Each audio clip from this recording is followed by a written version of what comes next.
बातमीपत्रामध्ये आपलं सगळ्यांचं स्वागत। बातमीपत्रामध्ये पाहणार आहोत प्रत्येक बातमी 10 सेकंदात। सुरुवात करूयात। राष्ट्रवादी काँग्रेसची जनसन्मान यात्रा आज माजलगाव आणि परळी मतदारसंघात पोहोचणार आहे। उपमुख्यमंत्री अजित पवार यात्रेला उपस्थित राहणार आहेत। सुनील तटकरे आणि धनंजय मुंडेंसह राष्ट्रवादीचे नेते देखील यात्रेला उपस्थिती लावणार आहेत। टेंभू योजनेच्या 6व्या टप्प्याच्या कामाचा मुख्यमंत्री एकनाथ शिंदे यांच्या हस्ते विटा इथे शुभारंभ पार पडणार आहे। या निमित्ताने शेतकरी मेळावा देखील होईल। उपमुख्यमंत्री देवेंद्र फडणवीस आणि मंत्री चंद्रकांत पाटील यावेळी उपस्थित असतील। विधानसभा निवडणुकीच्या पार्श्वभूमीवर महाविकास आघाडीची आज पुन्हा बैठक होणार आहे। ट्रायडंट हॉटेलमध्ये बैठकीचे आयोजन करण्यात आले तर सोमवारी झालेल्या बैठकीत जागा वाटपावर चर्चा झाल्याचं सांगण्यात येत आहे। ठाणे शहराजवळील कासारवडवली येथील वालावलकर मैदान इथे मुख्यमंत्री महिला सशक्तीकरण अभियान कार्यक्रम 5 ऑक्टोबर रोजी पार पडणार आहे। पंतप्रधान नरेंद्र मोदी यांची या कार्यक्रमासाठी खास उपस्थिती असणार आहे। पंतप्रधान मोदींचे विचार समतेला धक्का देणारे आहेत। मोदी हे देशावरील मोठे संकट असल्याची खोचक टीका शरद पवार यांनी केली। भीमा कोरेगाव हिंसाचार प्रकरणानंतर चौकशीवेळी माझ्याकडून देखील काही वेगळ्या गोष्टी वदवून घेण्याचा प्रयत्न झाल्याचंही मोठं वक्तव्य पवारांनी केलंय। आमदार गोपीचंद पडळकरांनी पुन्हा एकदा शरद पवारांवर निशाणा साधलाय। शरद पवार हे मिनी औरंगजेब असल्याची जहरी टीका पडळकर यांनी केली आहे। सहकार मंत्री दिलीप वळसे पाटील पुन्हा शरद पवारांकडे जाणार असल्याच्या चर्चा रंगल्या होत्या। मात्र यात कोणतंही तथ्य नसून मी अजित पवारांसोबतच आहे असं स्पष्टीकरण वळसे पाटलांनी दिलंय। बीडच्या माजलगाव आणि परळी मतदारसंघात आज राष्ट्रवादीची जनसन्मान यात्रा पोहोचणार आहे। यासाठी 50,000 स्क्वेअर फुटाचा वॉटरप्रूफ मंडप लावण्यात आलाय। अजित पवारांच्या जनसन्मान यात्रेची धनंजय मुंडेंकडून जंगी तयारी करण्यात आली आहे। यात्रेनिमित्त ठिकठिकाणी कमानी उभारण्यात आल्या असून नेत्यांचे कटआउट्स देखील लावण्यात आले। निवडणुकीच्या तयारीसाठी काँग्रेसमध्ये हालचालींना वेग आलाय। 1 ऑक्टोबरपासून काँग्रेसच्या इच्छुक उमेदवारांच्या मुलाखती घेतल्या जाणार आहेत। 10 ऑक्टोबरपर्यंत या मुलाखतींचा गुप्त अहवाल प्रदेश काँग्रेसला दिला जाणार आहे। मुंबईतील जागा वाटपासंदर्भात आमची वेगळी समिती आहे अशी माहिती काँग्रेस नेते भाई जगताप यांनी दिली आहे। तसंच मुंबईतील 36 जागांवर चर्चा झाल्याची माहिती देखील जगताप यांनी दिली आहे। आणि आता एक मोठी बातमी। नवरात्रीपूर्वीच सर्वसामान्यांना महागाईचा झटका बसलाय। व्यावसायिक सिलेंडरच्या दरात 50 रुपयांची वाढ करण्यात आलेली आहे। एलपीजी गॅस सिलेंडरचे नवे दर आज जाहीर करण्यात आलेले आहेत। व्यावसायिक एलपीजी सिलेंडरच्या किमतींमध्ये सुमारे 50 रुपयांनी वाढ करण्यात आलेली आहे आणि मुंबईत व्यावसायिक गॅस सिलेंडर 1692 रुपये आणि 50 पैशांना मिळणार आहे तर दिल्लीमध्ये 1740 रुपयांना मिळणार आहे। 14 किलोच्या घरगुती सिलेंडरची किंमत फक्त 803 रुपये आहे।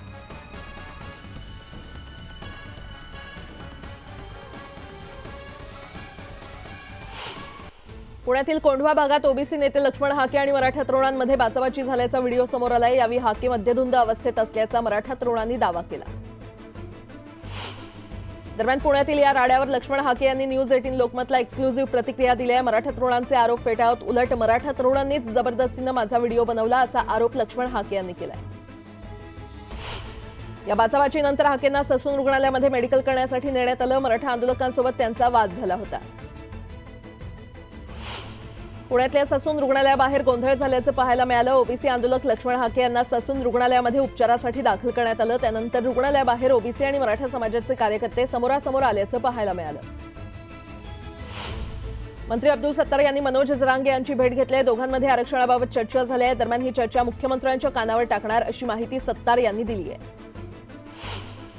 राज्य सरकारने स्थापन केलेल्या शिंदे समितीमुळे आरक्षणाचा मार्ग मोकळा होणार आहे अशी माहिती सूत्रांनी दिली आहे। शिंदे समितीने तयार केलेल्या कागदपत्रांना सरकारी मान्यता प्राप्त होणार आहे। आता एक मोठी बातमी। पुण्यामध्ये लक्ष्मण हाके आणि मराठा तरुणांमध्ये बाचाबाची झाल्याची घटना समोर आली आहे। लक्ष्मण हाके मद्यधुंद अवस्थेत असल्याचा मराठा तरुणांनी गंभीर आरोप केलाय। या घटनेचा व्हिडिओ मराठा तरुणांनी सोशल मीडियावर व्हायरल केला। दरम्यान याबाबत न्यूज 18 लोकमतला लक्ष्मण हाके यांनी एक्सक्लुझिव्ह प्रतिक्रिया दिली आहे। माझा व्हिडिओ जबरदस्तीने बनवला असा आरोप लक्ष्मण हाके यांनी मराठा तरुणांवर केलाय।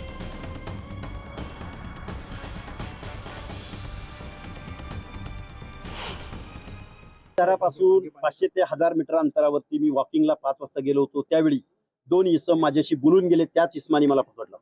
त्याच इस्मानी परत काय बोललं तुम्हाला? त्यावेळी माझ्याशी नॉर्मल बोलले, गेवराईचं वगैरे असं बोलले। तो गेवराईचा माणूस आहे, तो माझ्याशी बोलला सुद्धा। आणि परत मी जिथून खाली निघतो त्या ठिकाणी 5 ते 6 फोर व्हीलर आल्या आणि तिथून बाहेर पडत असताना मोटरसायकलवर मी होतो। माझे दोन्ही हात पकडले, मानगुटी पकडली आणि मला जीवे मारण्याचा हा प्रयत्न होता. 2-3 मानवांनी आम्हाला फोन केला की अनिकेत भाऊ असा असा प्रकार आहे, हे हाके साहेब इथं दारू प्यायला बसलेले आहेत. तर मी त्या ठिकाणी आल्यानंतर हाके साहेब 2 व्हीलरवरनं खाली येत होते. तर खाली आल्यानंतर त्यांना आम्ही 2 मिनिटं रिक्वेस्ट केली की साहेब तुमच्यासोबत बोलायचंय. तर ते गाडीवरनं उतरून शिव्या द्यायला लागले आम्हाला की तुमचा काय संबंध आम्हाला इथं थांबायचं बोलण्याचा. त्यानंतर आम्ही त्यांना म्हणलं तुम्ही असं बोलू नका. त्यानंतर त्यांनी काही त्यांच्या बांधवांना फोन केले, त्यांचे काही बांधव तिथं आले, अक्षरशः ते हातात काठ्या घेऊन आले. त्याचे व्हिडिओज आपल्याकडे आहेत, सगळी रेकॉर्डिंग आहे.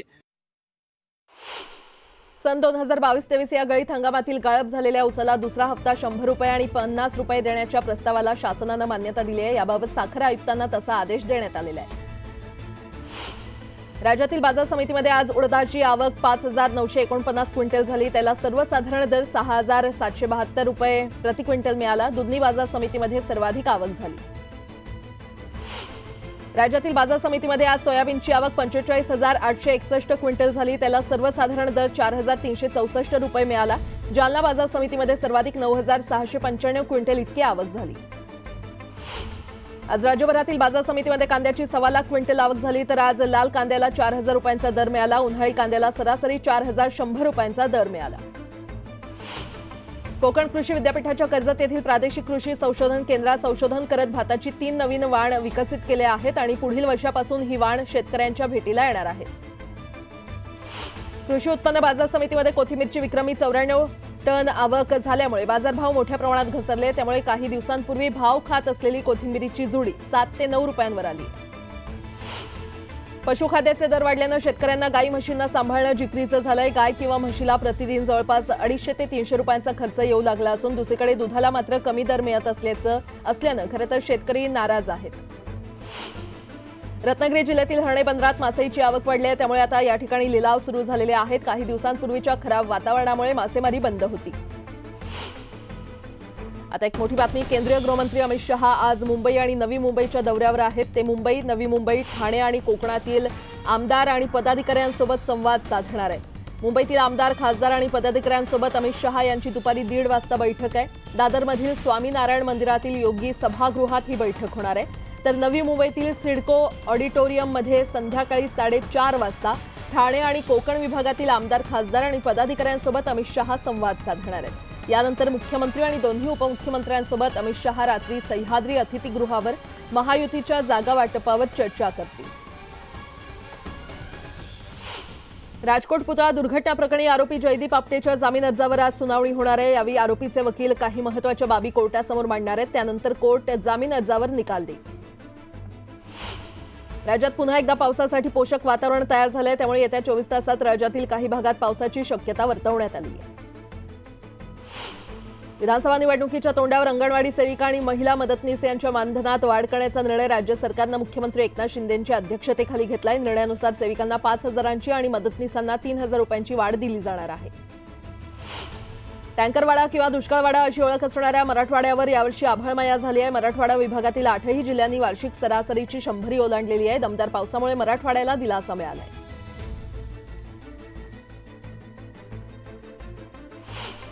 तीन वर्षांच्या दुष्काळानंतर धाराशिवमधील सीना कोळेगाव धरण पूर्ण क्षमतेनं भरलेलं आहे. धरणातील 13 दरवाजातून पाण्याचा विसर्ग सुरू करण्यात आलाय.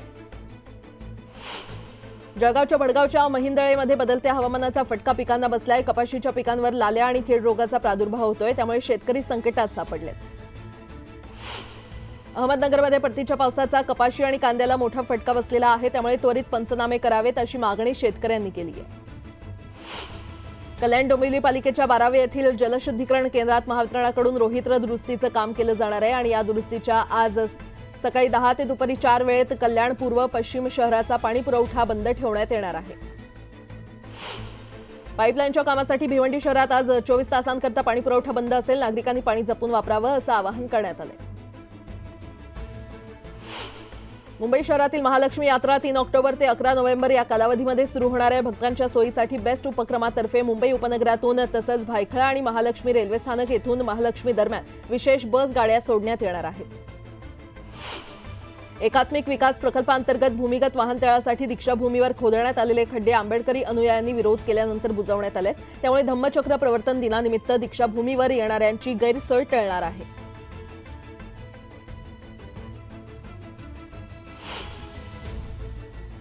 आता एक सविस्तर बातमी। आजपासून एलपीजीच्या सिलेंडरच्या किमती, क्रेडिट कार्ड नियम आणि बचत योजनांशी संबंधित सुकन्या समृद्धी योजना आणि आधार कार्ड संबंधित अनेक नियम बदलणार आहेत। प्रत्येकाच्या आर्थिक व्यवहारांवर थेट परिणाम होणार आहे।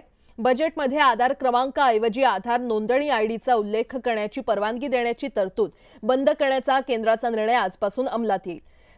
पीपीएफ नियमात आजपासून बदल होईल, तर सुकन्या समृद्धी योजनेचे नियम देखील बदलणार आहेत। टॅक्स डिडक्शन ॲट सोर्स बाबत एक महत्त्वपूर्ण बदल आजपासून लागू होणार आहे।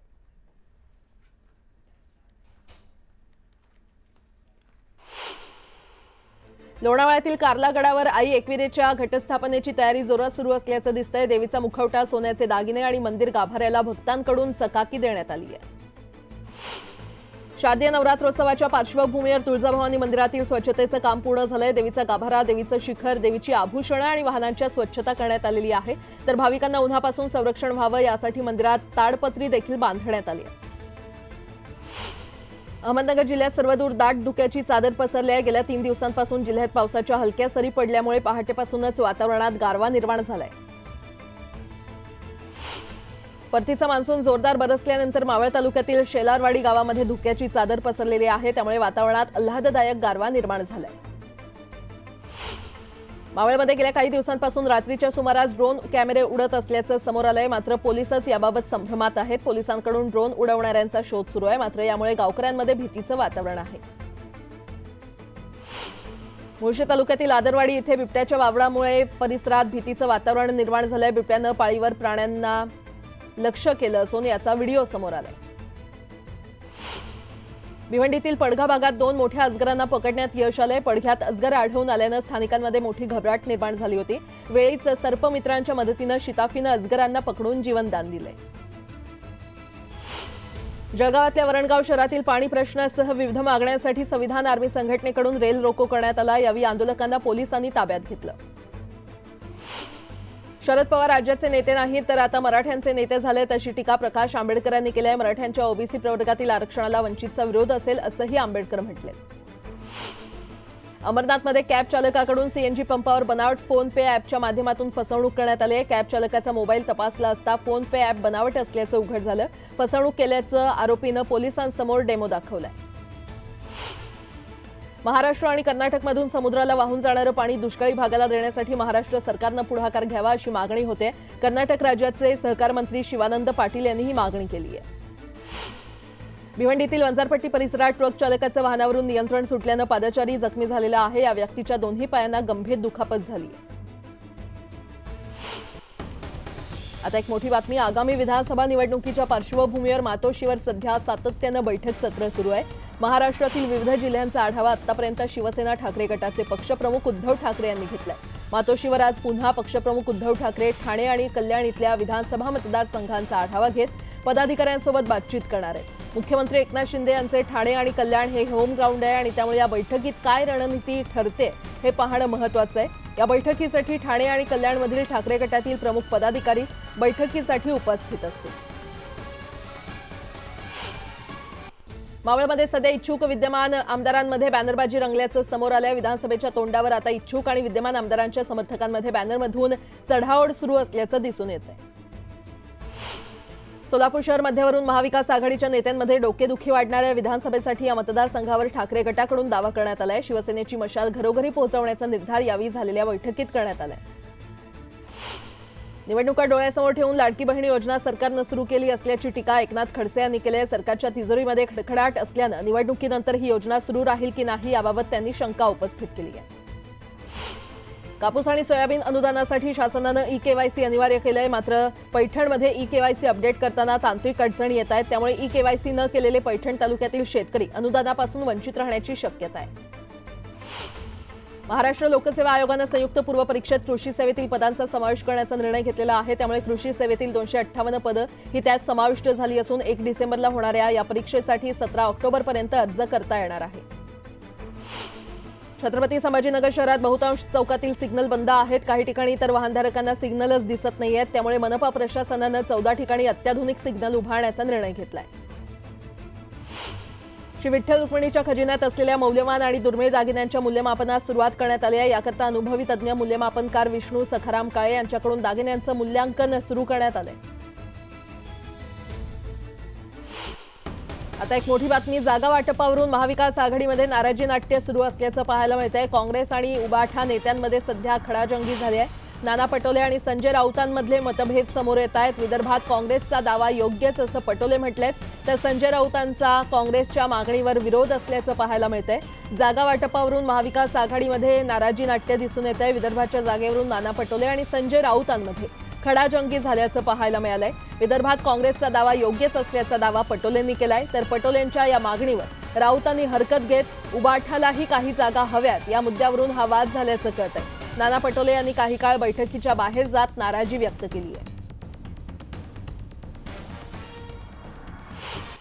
मुसळधार पावसामुळे मध्य रेल्वेवरील विविध स्थानकात पाणी भरलं होतं. त्याची कारणं शोधून त्यावर उपाययोजना करण्याचा निर्णय घेण्यात आलाय. यामागे नक्की कोणती कारणं होती याचं उत्तर शोधण्यासाठी पालिका प्रशासनानं बैठकीचं आयोजन केलं होतं. खेळाच्या मैदानावर नवी मुंबई महापालिकेचं रुग्णालय आणि वैद्यकीय महाविद्यालय उभारण्याच्या प्रस्तावाला हायकोर्टात आव्हान देण्यात आलंय. दरम्यान ऑक्टोबरपर्यंत रुग्णालयाचं बांधकाम सुरू करणार नाही अशी हमी महापालिकेनं कोर्टाला दिली आहे.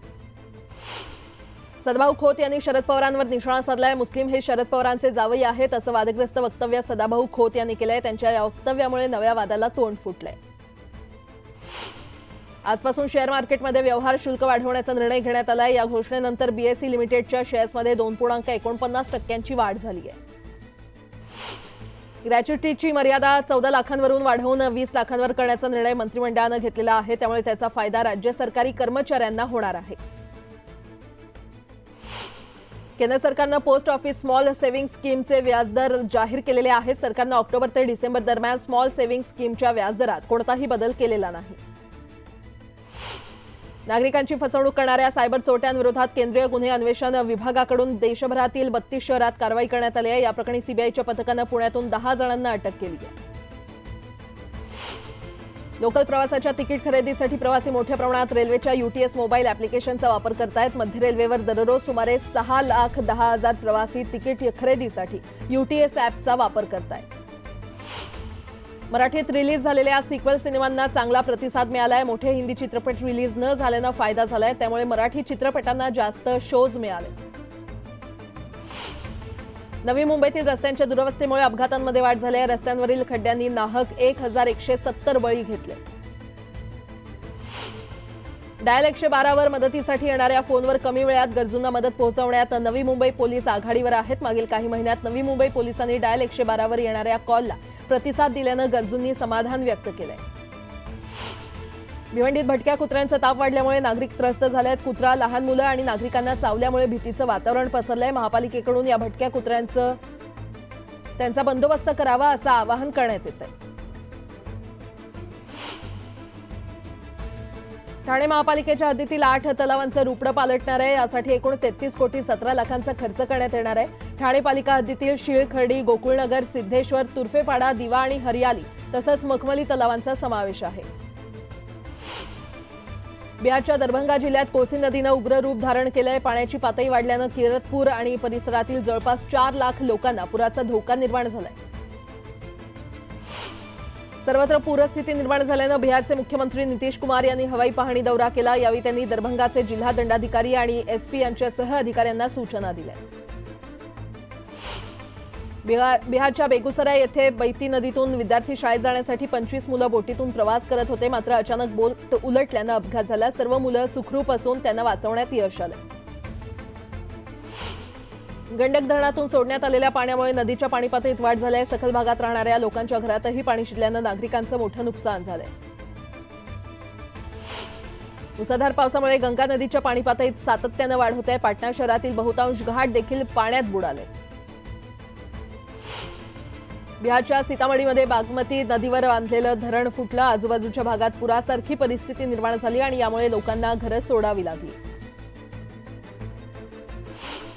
दक्षिण बंगालमधील पूरस्थिती सुधारल्यानंतर आता उत्तर बंगाल पुराच्या विळख्यात आहे. कोसी नदीच्या पाणलोट क्षेत्रामध्ये मुसळधार पावसामुळे बिहारचे अनेक भाग आणि पश्चिम बंगालमधील मालदा आणि दक्षिण दिनाजपूर जिल्हे देखील प्रभावित झालेले आहेत.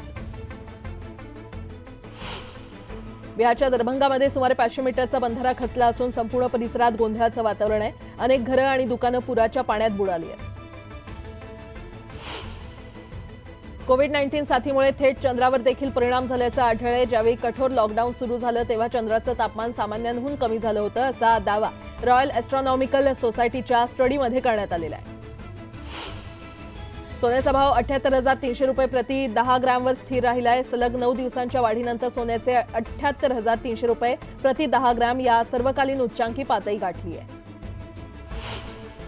इस्रायलनं लेबनॉनमधील हिजबुल्लाच्या ठिकाणावर हल्ले केलेले आहेत. इस्रायलनं एकाच वेळी 35 रॉकेट डागून हिजबुल्लाचे अनेक अड्डे उद्ध्वस्त केले.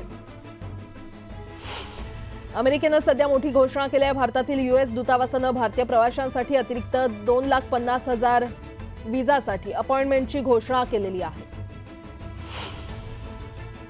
इस्रायल आणि लेबनॉन यांच्यात युद्ध सुरू आहे. इस्रायलनं आणखी एका कमांडरला संपवलंय. इस्रायलनं लेबनॉनमधील कमांडर फतेह शरीफ याला ठार केलंय. मेट्रोमध्ये जिवंत खेकडे घेऊन महिलेनं प्रवास केला, मात्र यावेळी पिशवी फाटल्यानं खेकडे मेट्रोमध्ये पसरले गेले. यामुळे प्रवाशांची धांदल उडाली. न्यूयॉर्कमधल्या मेट्रोतील हा व्हिडिओ सोशल मीडियावर व्हायरल होतोय. भारतीय क्रिकेटपटू हार्दिक पांड्या आणि पत्नी नताशा स्टॅन्कोविच विभक्त झालेले आहेत. यानंतर नताशा स्टॅन्कोविच मॉडेल अलेक्झांडर एलेक्स बरोबर वेळ घालवत असल्याचं दिसतंय. दोघांचे फोटो आणि व्हिडिओ ती शेअर करत असते. या सगळ्या महत्त्वाच्या बातम्या पाहिल्यानंतर या बुलेटिनमध्ये आता वेळ झाली इथेच थांबण्याची. पाहत रहा न्यूज 18 लोकमत.